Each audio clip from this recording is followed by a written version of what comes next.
The Selfish Path to Romance. Download Chapter 1 for free at drkenner.com and at amazon.com.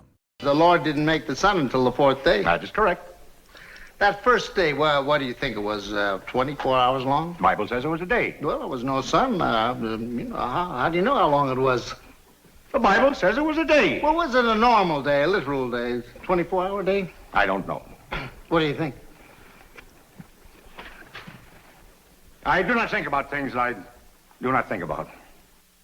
And that's from Inherit the Wind. And you know when you're talking with somebody and they should be setting goals and thinking clearly, maybe it's a parent who is not parenting well and they just think to themselves, well, I don't know how to do it. This is just the way I do it and that's it. It's like they're saying, I do not think about what I do not want to think about. And that's the exact policy that you do not want in your life. You want to be able to set wonderful thinking goals. And with me today is an expert in thinking. It's Jean Moroney, and she has corporate clients, BB&T, Microsoft, and Amazon.com. She's got 3 degrees, 2 master's degrees, one in electrical engineering from MIT and one in psychology from Carnegie Mellon. And she also has had specialized training in irrational philosophy, objectivism, and that's Ayn Rand's philosophy. And you put that all together with Jean's passion for thinking, and that's exactly the topic we're going to talk about now. Welcome to the show, Jean. Thanks for having me, Ellen. Jean, you talk about setting thinking goals, that's important to do, that people sometimes very often go by the seat of their pants, and they don't know to set a thinking goal, whether it's in a career or whether it's the parenting example of, I don't know how to parent, but, I just go by the seat of my pants. I don't do this because my mom used to do it and I didn't like it, and I pick and choose here and there, but I really don't have any thinking goal. What would you recommend? Well, I think in some of these cases that you've been discussing, I think maybe even just having regular goals would be helpful. So in parenting, if you don't have the goal of being a, respectful parent or, nurturing the development of the kid or the child, nothing else follows from that. But if you do have some of these goals, thinking is your means of figuring out what to do, and thinking goals come up because there are specific questions that you need to answer to be able to get your goals.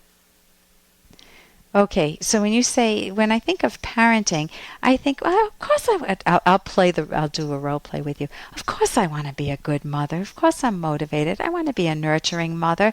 But he's always underfoot. He must have ADHD. My son just drives me buggy. And, I do what I can. So occasionally I yell at him. Occasionally I just take off for a while and need to get my space. And, I don't know, how would I apply a thinking goal to that? Well, let me actually suggest a slightly different thinking aspect to apply to that, which is monitoring. I think that if you have a goal, one of the most important things you need to do is to monitor your progress toward the goal. And that is something that does not happen automatically. So that quote you had from the movie, Inherit the Wind, right? Right. I do not think about what I do not think about is really true in this respect. It takes a deliberate choice to stop and say, well, how am I doing? How am I doing on the parenting?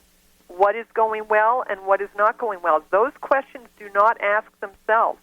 And so I think the first kind of thinking skill that people need in these regards is the realization that they need to consciously stop, choose, reflect on how things are going.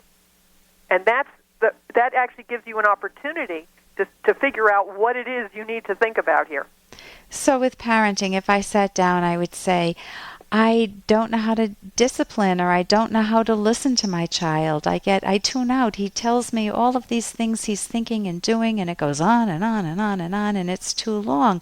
So maybe I need to figure out I need to learn some listening skills with kids, and I need to learn how to delimit it. I might need some skills to be able to say, well, I know the skills because that's what I do. But, to be able to say something on the order of, hey, I got to interrupt this because we've got to pay some bills. 30 seconds, that's it. A very quick ad, and then Ellen will be back. Romance. Ugh, I wish guys knew more about what we want from a relationship. Boy, I wish I knew more about what I want. Where's that ad I saw?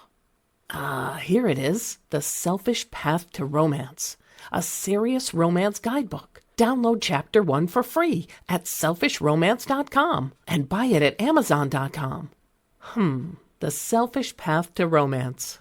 That is interesting. I might need some skills to be able to say, well, I know the skills because that's what I do. But, to be able to say something on the order of, honey, let's spend the next 15 minutes together, because I can handle 15 minutes, but I can't handle a half hour. And then after that, I'm going to be working on a project over here. But let's spend 15 minutes together and tell me about your day. Now, that's very interesting, Ellen, because you have, in fact, applied a thinking technique in your solution to that problem. So let's just draw that out here. The whole problem of discipline and dealing with children is very, very complex. It's not the kind of thing that has a simple, clear-cut answer. It's not like you can go to a 1-hour parenting workshop or even an all-day parenting workshop and come out of that and have suddenly all the skills you need to be able to maintain discipline with kids. I assume you'd agree with that, Oh, right? yes, absolutely. Right. It's like me trying to learn dance in one lesson. Teach me a rumba in one lesson. You can't do it, but parenting's a lot more complex than that. Right. There are so many interrelated parts, and part of this problem, part of the thinking problem involved here is that you need to be able to think about all those parts at once, but when you first start learning, you can't do it. It's just too much. It's completely overloading. And so one thing that you need to do in these situations is find a way to scale down the goal. So if you had the goal of having a perfectly behaved child and a perfectly warm relationship at all times with your child, to do that in one step is probably too hard, but maybe you can find some way to scale down. And what you were suggesting were a couple of small, easy things that could be added into the parenting routine and that would make a difference. Okay, so that I'm making, what I did was I said, what is, Ellen, name one of the problems you're having with your son.